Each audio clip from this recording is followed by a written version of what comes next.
Mr. Brendan Gahan. And I'm glad I got that because I always get people's last names. I'm like, I should probably ask because I'm definitely gonna butcher it out of the gate. And I even have friends that I've known for years, and like I just always call them by the first name. Like I don't think I've ever pronounced their last name ever, and it's like kind of awkward. I've been known you for 3 5 years, and I probably should check with you before I need to. But dude, it's great to have you. Like you're Thanks. just looking at your stuff. I know Troy connected us, like doing kind of a deep dive into what you do is so fascinating to me because it's you work at this macro, like in our industry. Obviously you're still doing social, you're still doing ads, you're still doing creative work, but like you're doing it with these just massive brands. I kind of live in the weeds of like working with rapidly growing e-commerce stores and smaller businesses that are growing really fast.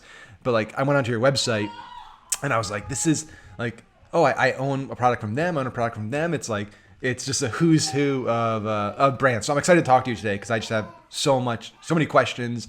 I know your insights can be really interesting as somebody that's been doing this for a really long time, was kind of at the forefront of a lot of trends that are now mainstream trends. Awesome. Yeah, thanks for having me. And also, thanks for checking out my last name. I've legit done podcasts before where like we didn't cover off on the last name and they said it wrong. And then I like didn't want to correct them and like disrupt the flow of the podcast. So That's I'm always glad we awkward. got that out of the way. Yeah. Yeah, that's definitely happened to me a few times when I've been on the other end where somebody's like said something wrong and like I could stop, but it's like, and then I don't, and then it just they do it again. I'm in too deep. It's like a lie, and then I just I'm way too far down the rabbit 100%. hole now. So Awesome. funny. So there's so many places, and I apologize. The yeah, these No, no, it's all good. and this is the good thing though is everyone who listens to my podcast knows that this is I do lives weekly with my like one of my student groups and stuff. So everyone just kind of knows this is the way it is. That like you're gonna get us talking, but you're also gonna get occasional crying in the background, and that's just the unicorn perspective in The 2020 ambiance. 2021. That's the ambiance in the background. I want to start here. So we talked before, kind of pre-show, pre-going live, about some topics that you're interested in right now and think are really exciting trend wise. And the one that I want to talk about all of them, but like the one that really Yeah. caught me because I've been reading a lot more about it lately is this idea and concept of these smaller buckets of communities. Yeah. And I kind of have two questions started off. So one is just like, what do you think is driving that? And at a high level for me, I feel like what's happening with Apple and Facebook is kind of indirectly and inadvertently causing these walled gardens to be created because you had this period of time where it's like open internet. Let's all work together. Let's all share data. Let's all connect. And that lasted for a long time. And now it's Apple's coming in and saying, hey, you know what, actually, like we want to have a lot more control over everything. We're going to kind of cut off these components. We're going to compete in these markets. And that's kind of forcing people like Facebook to say, okay, well, if we're losing visibility, now we need to expand our moat. And now we need to bring more commerce in and more, affiliate stuff in and influencer stuff in. And everyone else seems to be reacting this way. Like we got to own everything. So let's keep building out and close off our network. I'm curious, like what your thoughts are on that. Yeah, for sure. So yeah, we were talking about sort of the rise of these sort of more private, intimate communities. And I think it's interesting. I very much think it's a reaction to, the Facebook, the Instagram, the Twitters of the world where everything has been open for so long. And I almost feel like as a result, it's created this need for intimacy. I love this term. I read it in a Harvard Business Review article, so I cannot take credit for it at all. But they're like, Gen Z in particular is gravitating towards like these digital campfires because you're kind of screaming out into the void oftentimes with these larger platforms, and it's not a real sense of community. And oftentimes it's like, what is that? Like the Dunbar's number, there's like 150 real connections you can have. I think that's like so innate in us as humans.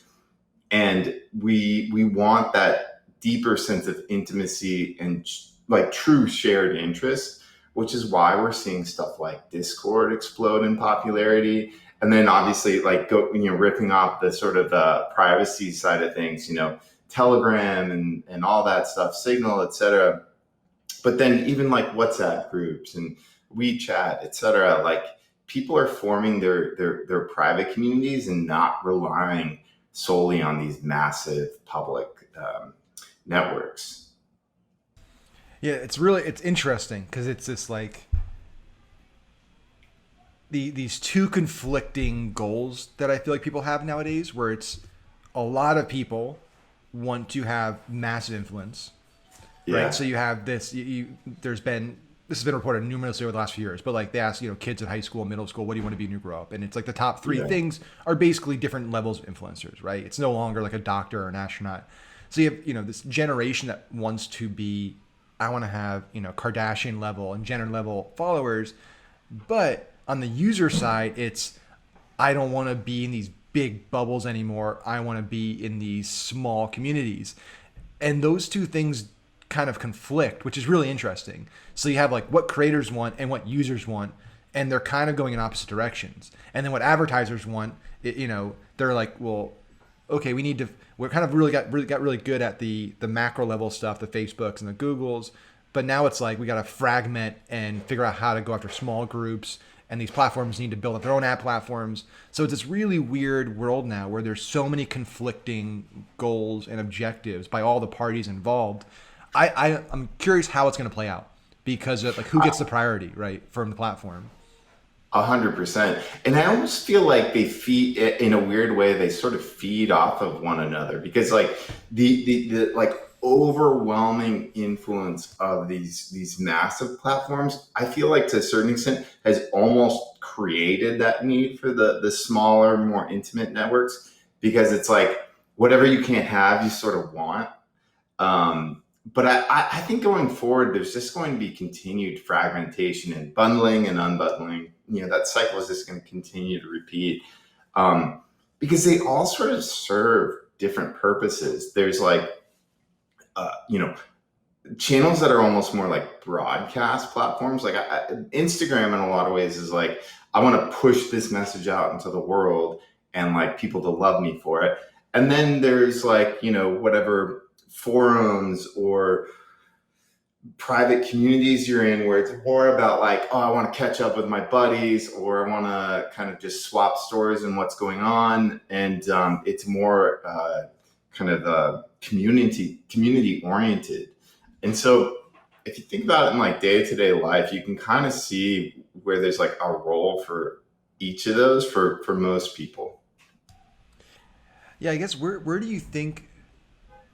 I want to come back to the question about how like how you as a somebody that represents brands handles this fragmentation. So let's put a pin in that. But at a broader level, like, do you think the Facebooks and the Googles and these massive platforms, specifically Facebook, because of all the issues they're dealing with, Yeah. like 10 years from now, do you think they still exist, right? Like because the weird thing, if you look back at the 25 biggest companies in the world didn't exist 25 years ago, which is like crazy to think about. It's like it's we kind of even with our country like America, right? It's like, hey, we're the superpower and stuff. Like we didn't exist 400 years ago. Like it's Yeah. in the grand scheme of time, we the Roman Empire was longer than us, but the Roman Empire doesn't exist anymore.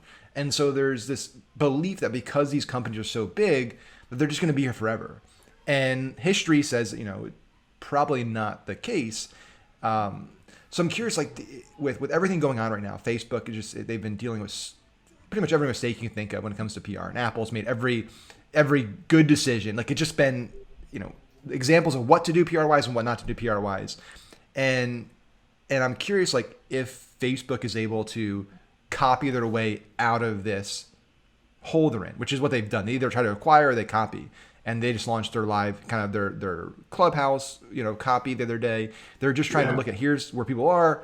They can't let us acquire them. We're just going to copy it. And usually that copying hasn't worked out for them really well. Most of those Yeah. have failed over the years. And I'm curious, somebody that's like has a lot of insight and you've seen a lot of big companies, a lot of big trends. Like, do you see them being able to continue to pivot and evolve, or do you think these kind of smaller, more dynamic ecosystem, like kind of group-based platforms, just take most of the market share eventually away from Facebook and Google? Yeah, I almost see it as sort of like two separate questions in a lot of ways because Yeah. well, I completely agree. Facebook has blown it in terms of like them internally developing, these sort of emerging trends. Like they've done, I think, 3 TikTok knockoffs now, 4 maybe. I mean, they've all bombed. I mean, Reels is getting traction, but that's because it's like on the most popular platform on the planet. But they've done a good job sort of riding the big trends if you think about it, because like, obviously Facebook, but then from there it was like they acquired Instagram, mobile first, photos, capitalized and dominated that. And then they've sort of got 2 potential next waves. One is WhatsApp and that private messaging community, which we're sort of talking about. And then the other is, VR with Oculus. And so they have the potential to continue to ride these waves of innovation through their acquisitions. Now, I tend to agree. I don't think they can do that forever. I don't think anybody can do that forever. They've got a bunch of brilliant minds, no doubt about it. But like, are they going to be here, 25 years from now? Who the hell knows? Like, they didn't exist 25 years ago. So long term, who knows? But I think in the next 5 to 10 years, they're going to continue to dominate. That said, it's really fascinating seeing the rise of like TikTok and a lot of these disruptive platforms. Like, it's shown that I think to a certain extent, Facebook has almost dominated so much that people have gotten sick of it from a few angles. One, they're just dominance in the ad marketplace, dominance in terms of features, and people get bored. And there's sort of like, from a user standpoint, the early adopters were able to get a lot of traction. And so if you're new to Instagram, because whatever, you're a 13-year-old and you're getting on social media for the first time, your ability to compete with sort of these established players is gone. And new communities and new platforms provide that opportunity for like a disproportionate amount of value. I can come in as a newcomer and actually cultivate an audience. So I think Facebook will be fine in the next 5 to 10 years. I do think that they've shown there's like a lot of room for other players, or I would say TikTok has shown that. And then in terms of the private communities, I think that's going to be this massive trend over the next couple of years. And I think the two will sort of be part of like an overarching media ecosystem in a lot of ways. Yeah. We've seen, Discord, a reference, WhatsApp, WeChat, and then like we've even got like these fun like SMS players like Community, the text message startup and stuff, where I'm a fan of this celebrity, like I can text with them. I think they're sort of selling the idea. I don't know if they're delivering on it, but I think that's going to be continue to gain a lot of momentum. Yeah, the fear is another thing I'm like curious to pick your mind on. Is there's only so many like Evan Spiegels of Snapchat who have the confidence and the foresight to turn down acquisitions. Right? Like he's a rarity. He's somebody that like got offered multiple billions of dollars at like 21, 28, whatever, young 20s, and just said no. Which is just, I mean, that's an anomaly, right? Everyone else has basically said yes. Sinstrom and WhatsApp guys, like, so that's the fear, right? And this is getting more like a macro level of discussion about just capitalism and big tech, but like you have 4 or 5 companies that have gotten so large, right? Like a few years ago, there wasn't even a $1 trillion company, right? Like, but now there's, we have 5 trillion-dollar companies. Apple's 2.1 trillion. Like, it's just explosive. And through, the pandemic, it's just, they've grown exponentially. So now you have these companies, you have, Amazon, Apple, Facebook, Google, just sitting on mountains of cash. And they have the ability to either say, this is an interesting technology. They're doing some smart things. Like they have no product yet, no revenue yet, but we'll offer them $50 million because it's nothing to us. And those people, they're 6 months into a startup, they're 20 years old. Like most people say yes, or they just, create a clone, right? With their own people. And so that's where it gets scary is like you have these fragmented, small, nimble based communities that are growing fast. But like how many of them are going to get acquired, right? And end up being part of either Amazon, Apple, Facebook, Google's ecosystem, where essentially you end up with, yeah, you have these small communities, but they're all owned by four companies. So it's really not diversity, and at least from a user perspective or an advertiser perspective. And I, we can speak more towards the ad side of things, but it's definitely gotten frustrating when you have two companies that control 80% plus of the ad spend. Like, they don't have to care about you. They don't have to accommodate you in any capacity. Full transparency. Like, everyone knows this about me, but I've spent tens of millions on Facebook over the years. 2 weeks ago, my ad account got deactivated. Like, I can't advertise on Facebook right now. I saw that. And I can't talk to anybody. There's nobody I can talk to. They won't respond to me. But they don't have to. Like, they have the luxury of not having to worry about that, which is crazy. So I don't know how you stop that, right? I don't know how you prevent that from happening to keep true innovation happening and allow like these companies to stay truly independent, other than just like, giving them being a good cheerleader. Like, you guys can do it. You can get to IPO. Like, you can have a big payday and still stay independent. Like, that's you're banking on a lot of people to have just a lot of confidence in themselves and be willing to just like keep chugging along and not take $1 billion payout. 100%. Well, I think there's always, we can't see the change. We can't predict the future. So we're never going to be able to understand why it's going to happen. But if you look back, I think a lot of people would have been like, how is, AT&T like not going to just continue to dominate communication, all forms of communication, or, the NBC not dominate all forms of like media and movie studios.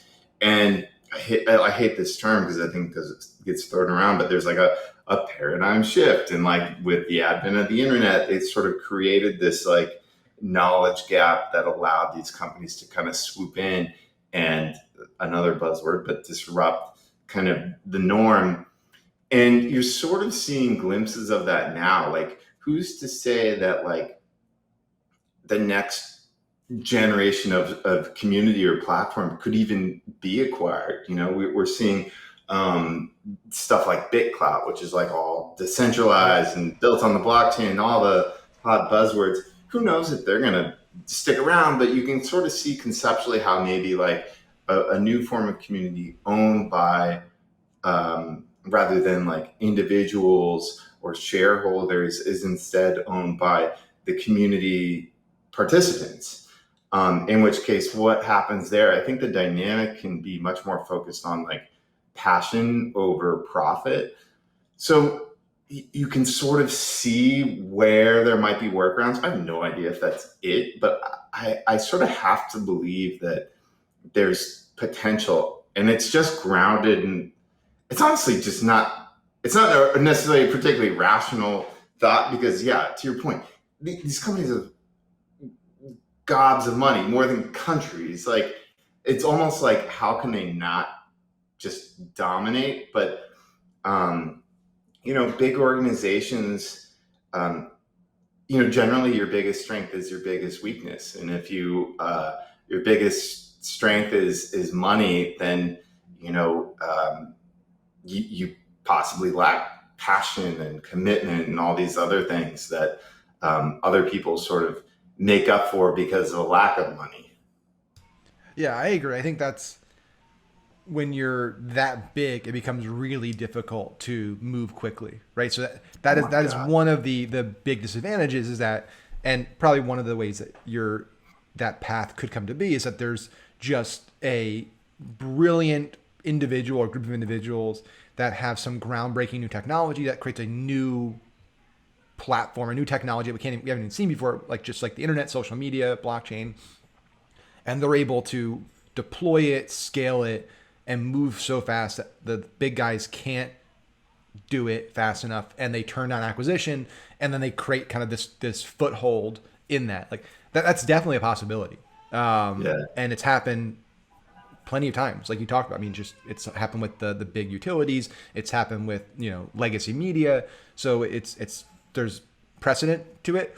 It'll be interesting to see. It'll be really interesting to see how the next 5 to 10 years plays out, because there's a great path that it can go down, and there's also a bad path that it can go down. And hopefully 100%. We get on the path where we don't end up with Amazon owning everything we do. We bank in Amazon, and we go to the Amazon doctor and we buy our stuff from Amazon. It's which isn't a far-fetched scenario at this point. Oh, absolutely. I could totally. And to be clear, I completely believe that that scenario is totally a realistic one. I just don't. I'm not sure it's the most likely one necessarily. One other thing I was gonna point out was like that's really interesting is like just like even 2 weeks ago that new app Paparazzi hit #1 on the App Store, and like just like they were able to find a unique hook, which was like it's a photo sharing app, but it's about sharing photos of your friends. So it's like inherently viral and is like the antithesis of sort of like the established social media norms and platforms. So, it's sort of like a micro example of coming in and just like disrupting the norm by just being a little bit different. Yeah, no, that's a really smart app. That's like just like don't share about yourself. Share about it's yeah. The whole hook and angle is really brilliant. So let's. I'm looking at. I have your site pulled up over here. I'm looking at like your list of clients. I want to totally like do a pivot, a 180. Yeah.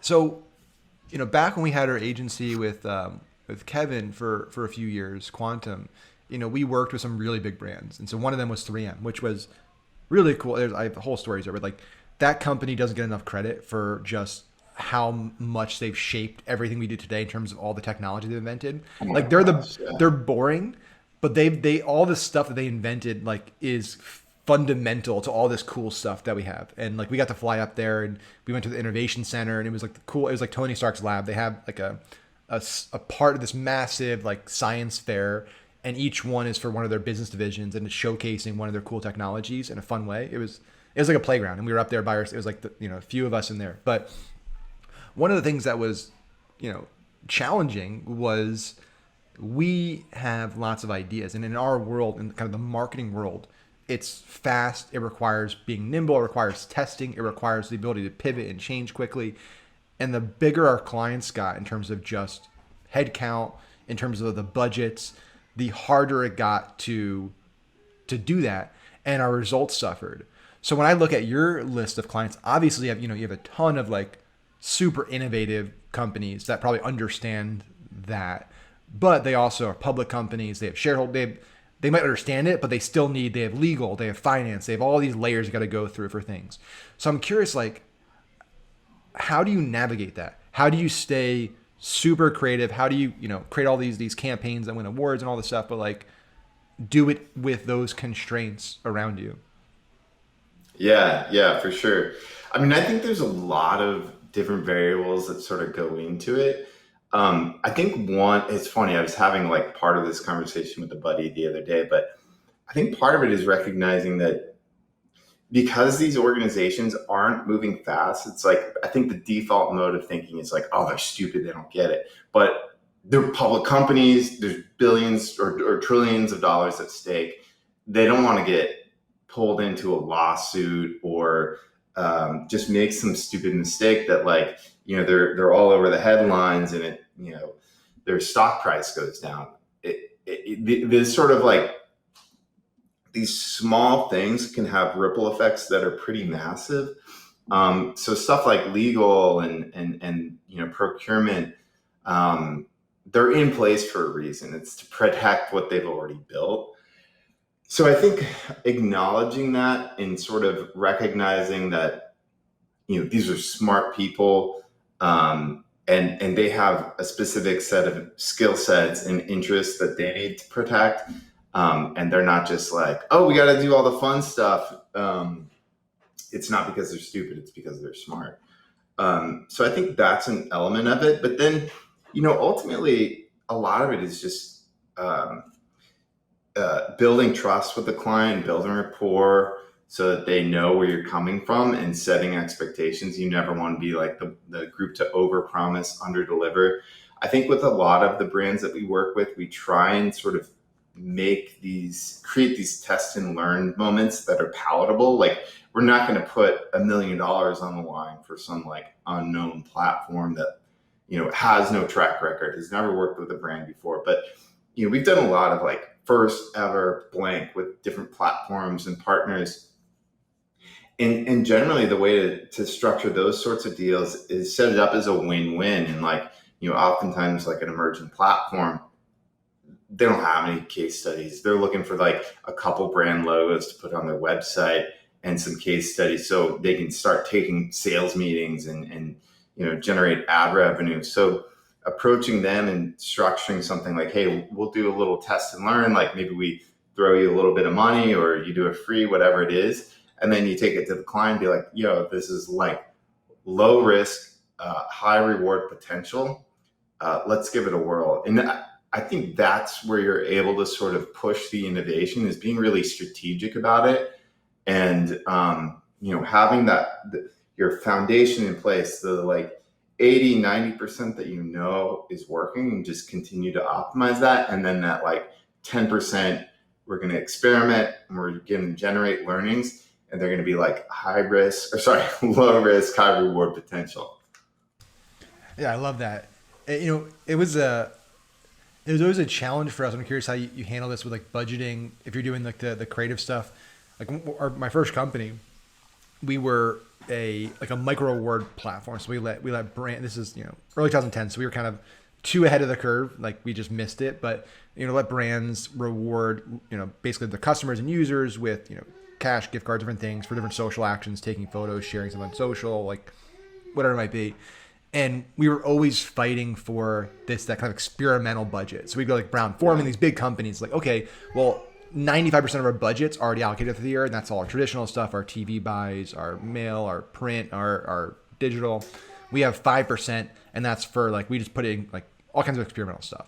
And so you're fighting for like 5% of a budget, and it's like everyone's competing for that budget. For you guys, is it, I guess it's slightly different because you're kind of making those decisions on behalf of the brand.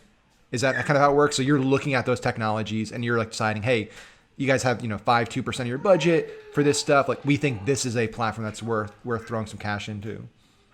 Yeah, oftentimes. And then oftentimes to a certain extent, we fall into that bucket because, maybe they've got their creative agency that they usually work with, and, a couple times a year they'll work with a different partner and be like, yeah, we'll for whatever reason, experiment with someone else. And so we kind of get our own version of that, whatever, 5 to 10% budget. And I think the kind of, I think it's really tough because oftentimes there's like this sort of, there's this turning point where it's like, okay, initially you can get in and you can capture a piece of that.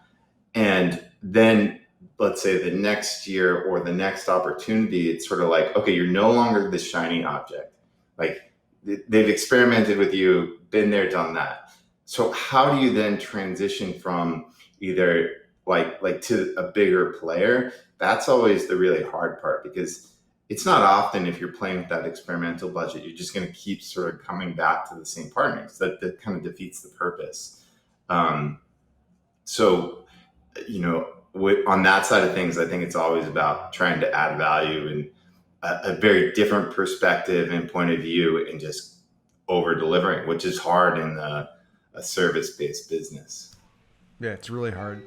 How do you guys deal with this is a problem we dealt with some of our clients. Like on it, this was a problem we had, especially over the last year with the pandemic, of like things going too well. So I looked at like some of your clients, like Peloton, for example. I mean, they were already blowing up, but like this past year was just insane. They were, shipping was like 6 months out and stuff. How does it impact you guys? So if they come to you and say, hey, this is our brief, this is what we want to do, this is our budget, and then you're 1 month in, 2 months in, like, hey guys, we're absolutely crushing it for you, and they're coming to you, well, hey, actually you're doing too good. We have all kinds of supply chain issues. We actually can't sell enough. Like we need to pull things back. Does that, because we're more performance based, so that happens to us a lot because they can just pull that lever, like just slow the ads down or slow spend down. Does that happen with you guys in terms of how you're structured? Yeah, it's definitely happened, and definitely during the pandemic in particular. Also, side note, love on it. Amazing company. They Big are, yeah, fan. they're I've great to met work with. Aubrey handful of times. He's an awesome dude. Um, but it's different. We do performance, so to a certain extent, that's the easiest. It's just turn it off. But then with some brands, like we work with a lot of CPG brands who are expected to be in stores or online, who were just sold out because during the pandemic, people were buying everything under the sun. And so it created a whole other set of issues. I mean, it's a good problem to have, but not at the same time, because you've done the hard work of building evangelists for the brands and people that love you, but like the instant you sort of take it away, then you've got people that are pissed off. And so we had to work on several campaigns and initiatives where we were sort of communicating and essentially just messaging to people what is going on, so that the fans of the brand both have an understanding of the fact that like we're working as fast as we can and we hear you, as well as like I think ultimately just like that it's on its way and we care. Like those two sort of hand in hand. That was an interesting challenge that we had to address on several occasions. And that was brought to life in a number of different forms. Like there were TV campaigns, there was tons of social that we were doing, but that came out probably half dozen times last year. Yeah, it was an interesting problem to have, and it's one that, like you said, yeah. you don't expect to have it, and you feel like that's a great problem. It's like when you're getting started, it's like, hey, we would love to sell so much of your product that you can't sell anymore. It's like until you get to that point, it's like, well, actually, now we have to stop everything, and that's pretty awful. It's brutal. Yeah, it's really unfortunate.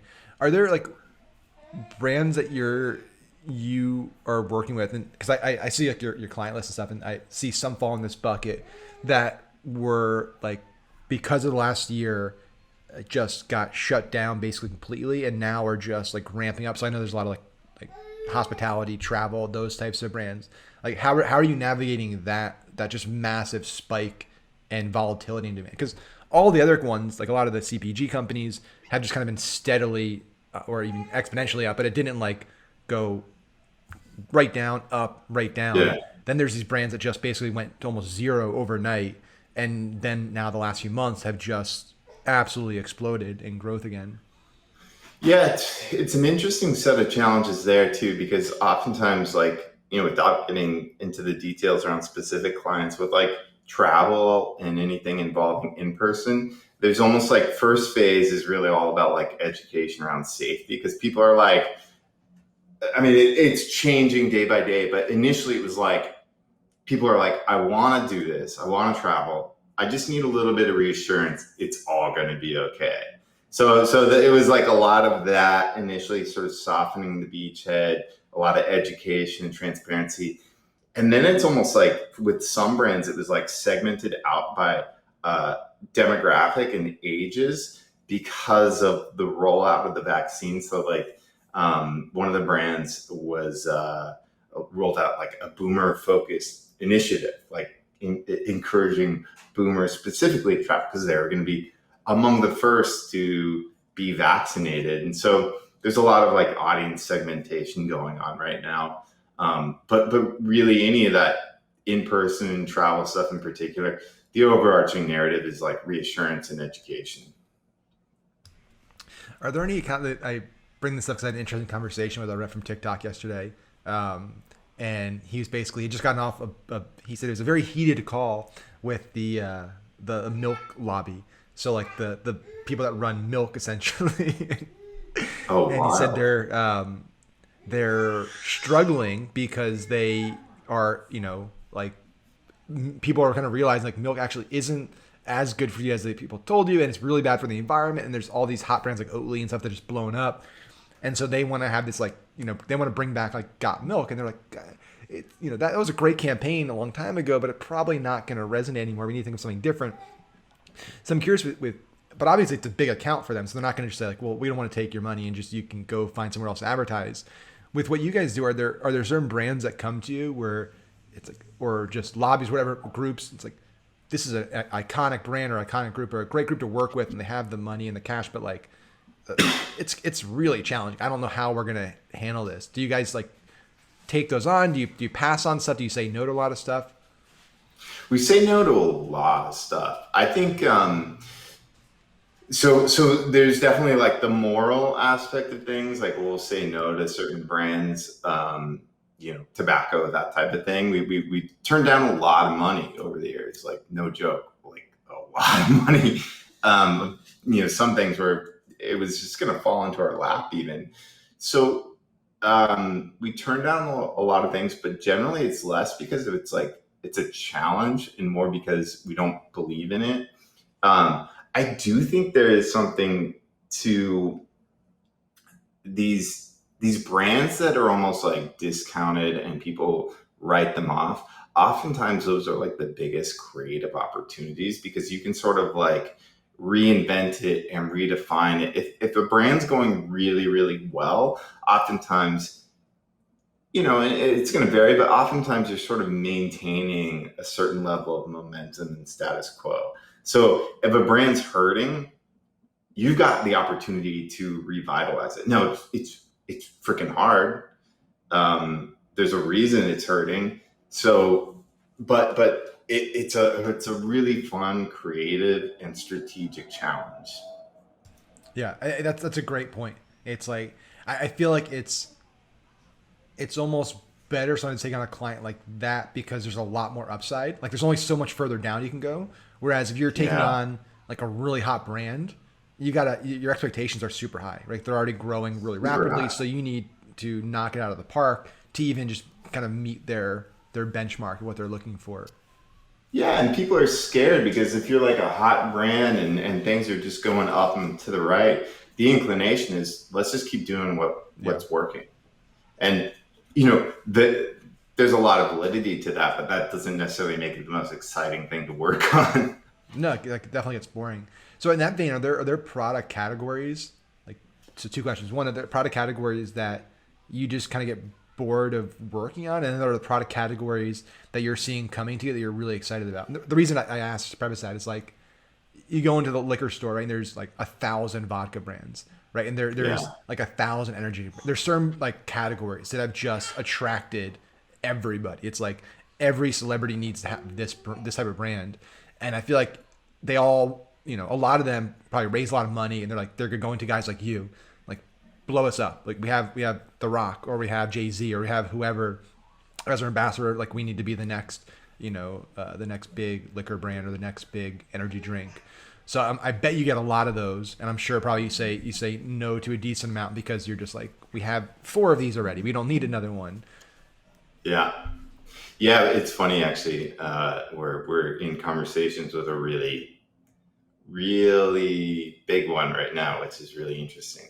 Um, so, in terms of product categories that I think is exploding, that I personally find is exciting, this is sort of like a broad one, but I think like what's happening in fitness and health right now as a whole is really interesting, and like the data that's coming in uh, and is available through all these different services. And I'm not talking about just like Peloton. Like Peloton's dope, but there's so many fascinating startups and established players in this space that are creating really interesting, whatever fitness trackers or data around fitness or wellness tools that you never would have even thought of on your own.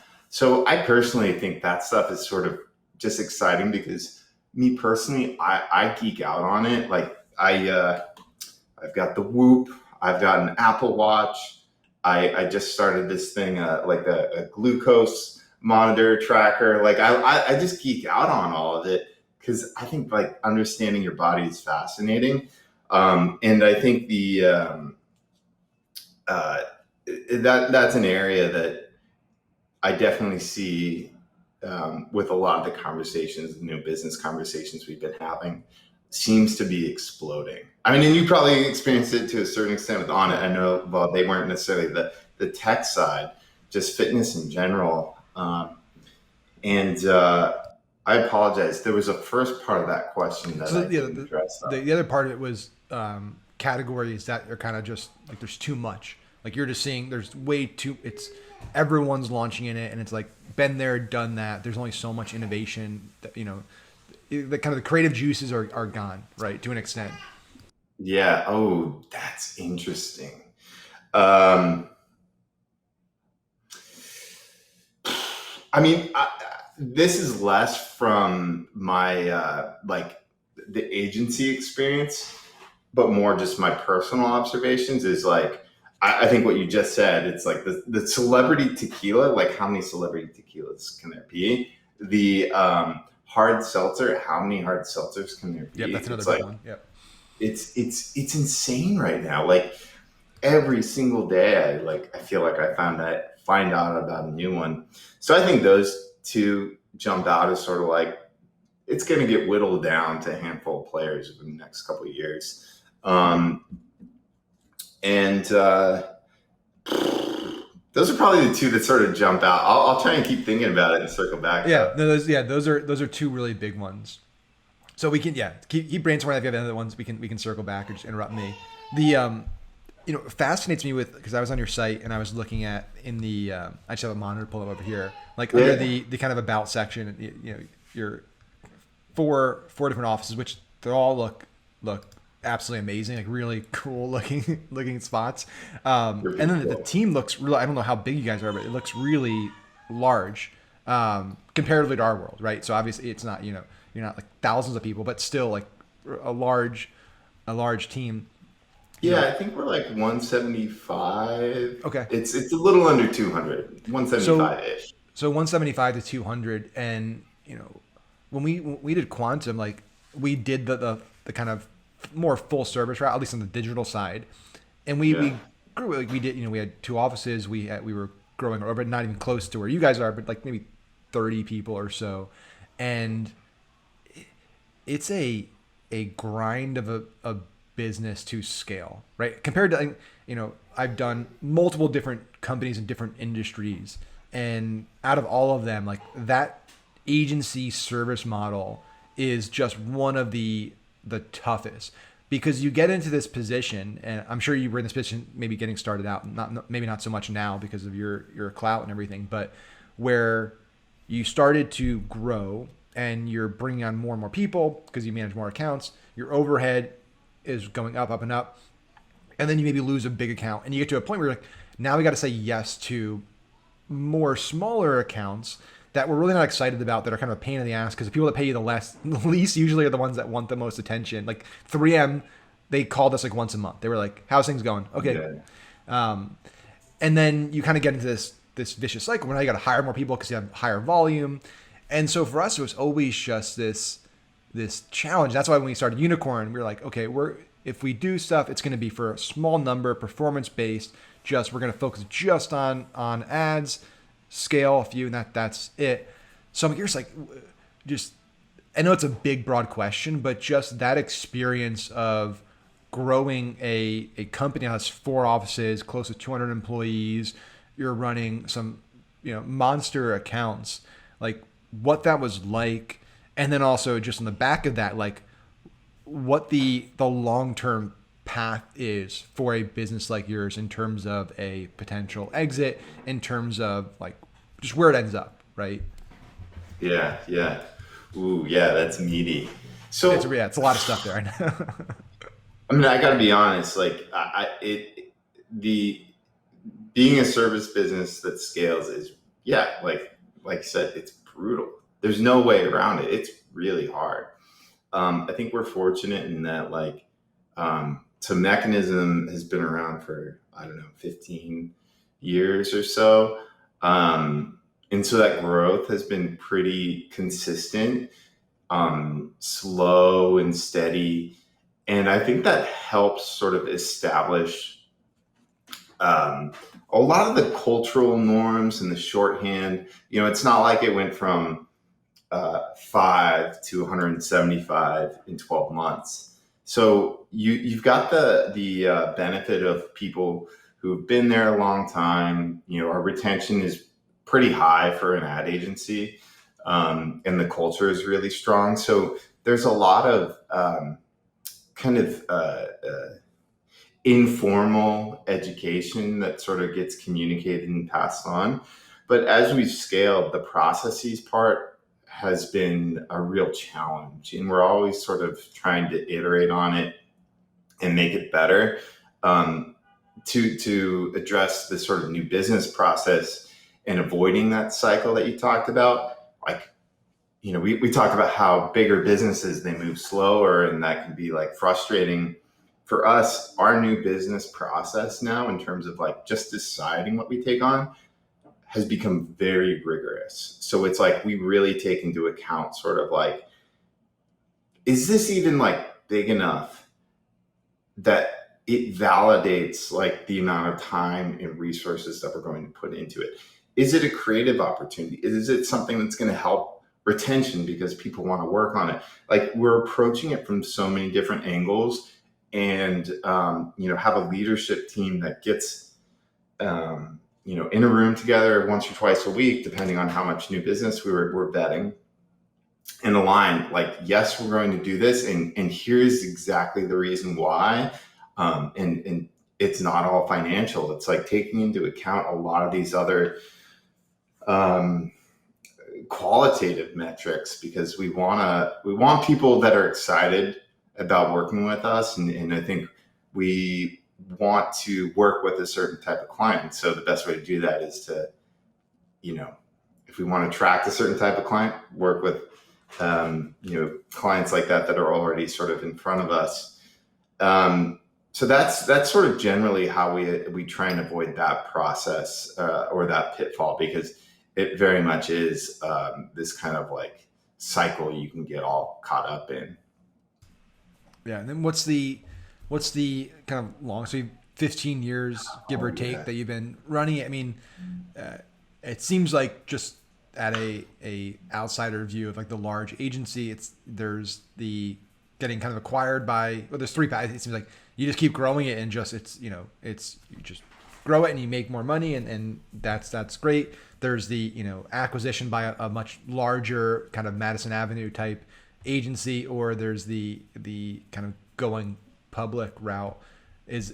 Have you thought about either of those, or is it just like, I know I talked to a lot of entrepreneurs and business owners who are like, back on my mind thinking about it, but right now I'm just like heads down, like I'll reevaluate it in a few years.